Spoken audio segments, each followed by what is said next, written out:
अस्सलाम वालेकुम। एक पटवारी साहब ये पूछते हैं कि एक लड़की जिसकी वालदा ने सेकंड मैरिज की है और इस लड़की की वल्दियत में सौतेले वालिद का नाम लिखा हुआ है रियल वालिद की जगह, तो क्या ये सौतेला वालिद गिफ्ट करना चाह रहा है प्रॉपर्टी उस लड़की को, तो जायज वारिस के टैक्सेस अप्लाई होंगे या दूसरे होंगे? तो जनाब इसमें सिंपल सी बात है कि आपने तो रिकॉर्ड को फॉलो करना है।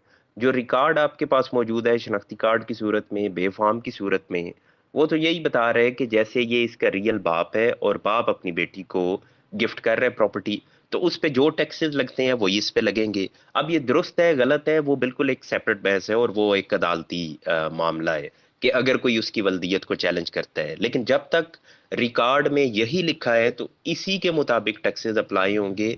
यानी जो जायज वारिस के टैक्सेस हैं वही लगेंगे। और सुप्रीम कोर्ट का भी इसमें एक फैसला है कि अगर कोई वल्दियत इस तरह से दे देता है, वो अपनी लाइफ में उसको कैंसिल करवा दे तो करवा सकता है, बाद में वो चैलेंज नहीं हो सकती।